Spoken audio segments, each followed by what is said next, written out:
정리 영상 보면서 이런 생각 해본 적 있으신가요? 와, 예쁘다. 근데 저건 며칠밖에 못 가겠는데?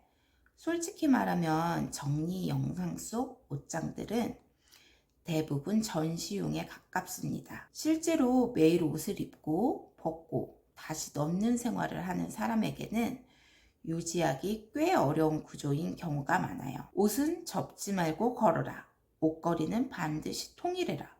안 입는 옷은 과감하게 버려라. 정리 관련 콘텐츠를 보다 보면 이 말들이 마치 정답처럼 반복됩니다. 저도 이 말들을 그대로 믿었던 사람입니다. 정리 영상 정말 많이 봤고 정리 수납 강의도 꽤 많이 들어봤어요. 보여주는 대로 하나도 빠짐없이 따라해 봤습니다. 어느 날은 마음먹고 옷장을 전부 비운 다음 바닥에 옷을 산처럼 쌓아두고 처음부터 다시 정리한 적도 있습니다. 그 순간만 보면 정말 깔끔했어요. 사진으로 찍어두면 우와, 나도 드디어 정리했다, 이런 생각이 들 정도였습니다. 그런데요, 이상하게도 그 상태는 오래가지 않았습니다. 며칠만 지나면 옷장은 다시 어수선해졌고 일주일쯤 지나면 정리하기 전이랑 별 차이가 없어졌습니다. 그럴 때마다 저는 이렇게 생각했습니다. 아, 나는 정말 정리를 못하는 사람인가 보다. 정리는 그냥 나랑 안 맞는 거겠지? 정리 잘하는 사람은 따로 있고 나는 아무리 따라해도 안 되는 사람이라고 스스로를 단정 지어 버렸습니다. 그런데 어느 순간 이 질문이 떠올랐어요.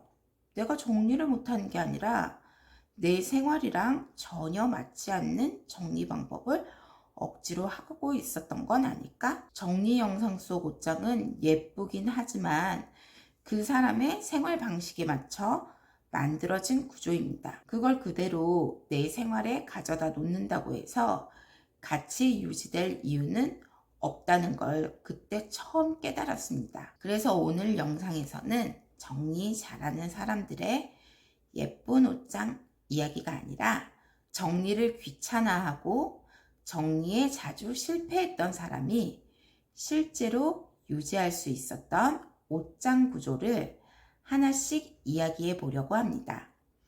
정리 영상에서 가장 많이 나오는 말 중 하나가 옷은 무조건 걸어야 한다입니다. 이 말 자체는 맞아요. 옷을 접어서 쌓아두는 것보다 걸어두는 게 훨씬 관리하기 쉽고 다시 정리할 필요가 줄어듭니다. 문제는 그 다음입니다. 대부분의 영상은 그러니까 그냥 걸어두세요 에서 이야기가 끝납니다.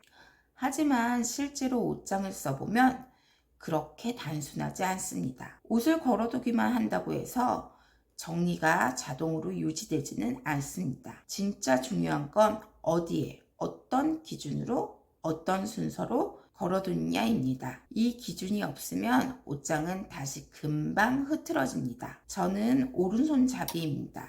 이건 정말 사소한 정보처럼 들리지만 옷장 정리에서는 꽤 중요한 기준이 됩니다. 옷장을 열면 저는 항상 무의식적으로 오른쪽부터 보게 됩니다. 의식해서 그런 게 아니라 몸이 자연스럽게 그렇게 움직여요. 그래서 저는 지금 계절에 가장 자주 입는 옷을 항상 옷장 오른쪽에 둡니다. 그리고 그 옷을 기준으로 왼쪽은 지난 계절에 옷이 위치합니다. 현재는 겨울이니 왼쪽부터 여름, 간절기, 겨울, 이 순서로 옷이 걸려 있습니다.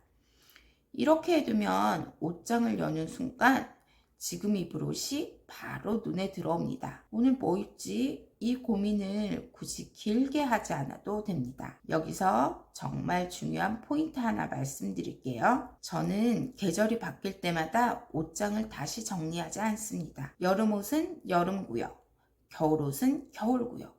이 위치는 1년 내내 그대로입니다. 계절이 바뀌면 옷을 내가 자주 사용하는 오른쪽으로만 자연스럽게 바뀔 뿐이에요. 이 방식의 장점은 아주 분명합니다. 정리를 다시 할 이유가 사라집니다. 정리는 딱 한 번만 하고 그 이후에는 입고 다시 같은 자리에 걸기. 이 행동만 반복하면 옷장이 유지됩니다. 이게 바로 제가 계절마다 옷장 정리를 안 하게 된 이유입니다. 다음은 옷걸이에 대한 이야기입니다. 옷걸이 통일, 이건 정말 중요합니다. 옷걸이가 제각각이면 아무리 옷을 잘 걸어놔도 옷장은 항상 어수선해 보입니다.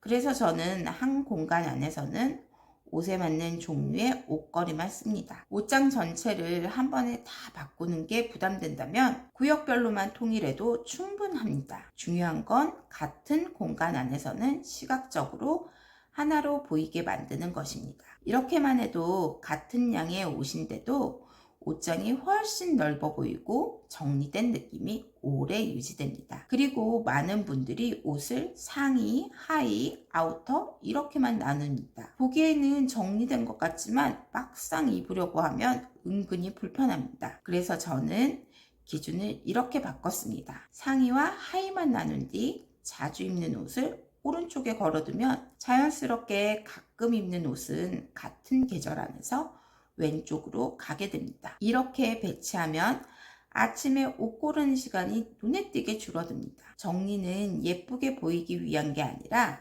생각을 안 하게 만드는 구조여야 합니다. 바지도 마찬가지입니다.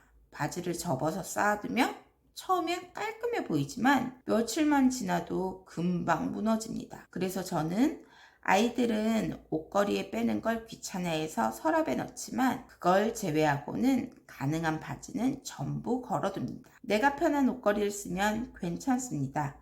대신 저는 집게 옷걸이는 자국이 생겨서 사용하지 않습니다. 중요한 기준은 딱 하나입니다. 다시 걸기 쉬운가. 정리가 유지되는지 안 되는지는 결국 이 한 가지에서 거의 결정됩니다. 이 영상에서 제가 일부러 버리세요 라는 말을 강조하지 않은 이유도 여기에 있습니다. 버린다고 해서 정리가 유지되지는 않습니다. 정리가 유지되는 건 물건의 양이 아니라 구조입니다. 정리는 완벽하게 하려고 하면 시작조차 하기 어렵습니다. 대신 내가 귀찮지 않은 방식으로 만들어야 계속 유지할 수 있습니다. 오늘 보여드린 방법은 정리 잘하는 사람의 방법이 아니라 정리를 귀찮아하는 사람이 살아남기 위해 만든 옷장 구조입니다. 옷장을 열 때마다 정리 생각에 스트레스 받던 분들이라면 오늘 방법을 그대로 한 번만 적용해 보세요. 입고 다시 같은 자리에 걸기만 해도 옷장이 유지되는 경험을 직접 느끼실 수 있을 겁니다. 다음 영상에서는 이 옷장을 실제로 사용한 뒤 일주일 그리고 한 달이 지난 상태를 있는 그대로 보여드릴게요. 정리된 순간이 아니라 유지되고 있는 현실을 솔직하게 담아보겠습니다.